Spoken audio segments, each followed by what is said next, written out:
I'm 73 years old, and the truth is, I thought I had more time. I didn't say that out loud back then. It lived quietly in the background of my life, like an assumption I never questioned. Time felt steady, reliable, something that would keep moving forward whether I paid attention to it or not. I'm sitting here now, alone in the early hours of the morning, because sleep doesn't come easily anymore. Nights are when everything I avoided during the day seems to find me. I'm not telling this story to make sense of my life or to leave something behind. I'm telling it because I'm finally honest enough to admit what I didn't want to see for most of it. When you reach this age, you don't suddenly become wise. You become aware.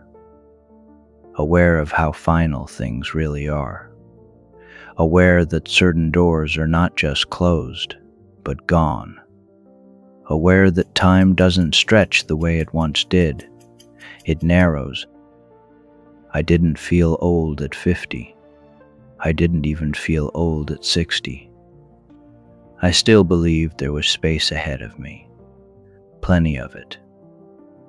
I believed the important moments were still coming. That the quieter years would arrive after I finished doing what needed to be done. I spent most of my life in motion. Work, obligations, routines. I told myself I was being responsible, that I was doing what adults do. I wasn't chasing excitement or escape.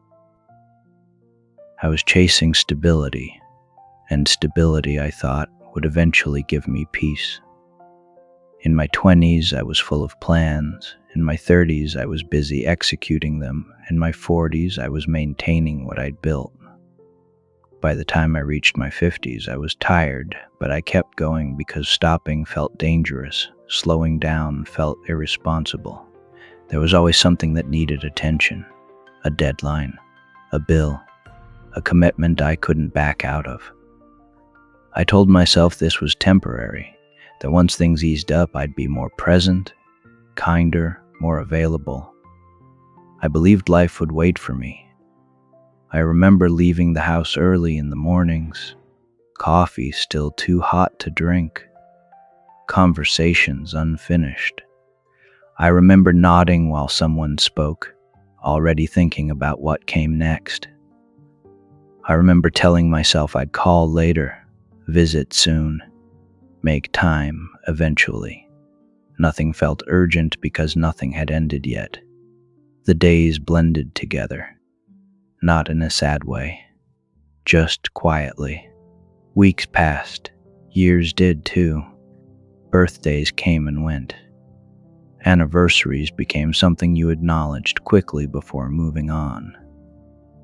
I didn't feel like I was missing my life.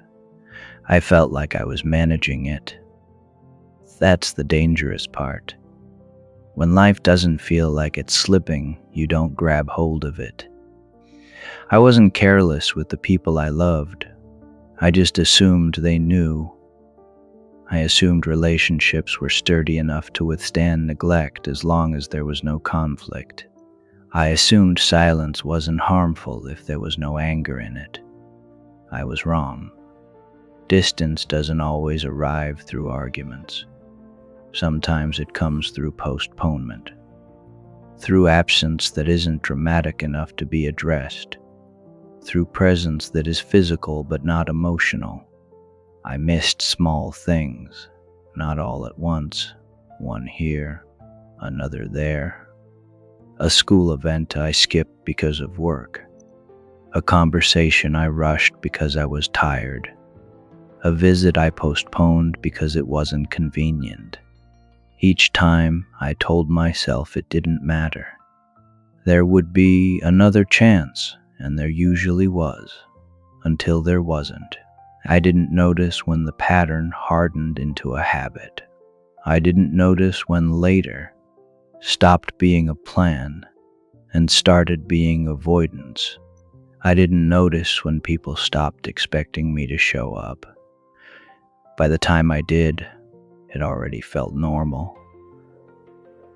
The turning point didn't come as a dramatic wake-up call. It came as a loss that rearranged everything quietly. A phone call, a pause before the words were spoken, a sentence that made the future feel suddenly smaller. Grief is strange.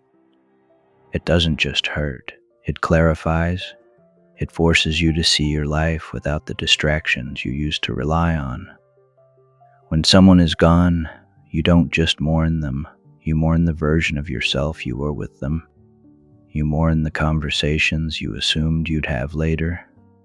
I remember sitting alone after the funeral, surrounded by quiet, realizing how many things I had meant to say, how many moments I had treated as ordinary that were anything but.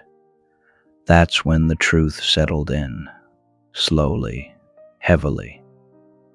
I had lived as if continuity was guaranteed, as if people would remain, as if health would hold, as if time would continue to offer second chances simply because it always had before. There are things you cannot repair once you see them clearly. Not everything can be fixed with understanding or remorse. Some things are final in a way that no amount of reflection can soften. There are voices I will never hear again, faces I can only imagine, relationships that exist now only as memories, frozen at the moment they ended. I don't say this with bitterness. I don't live in constant sorrow.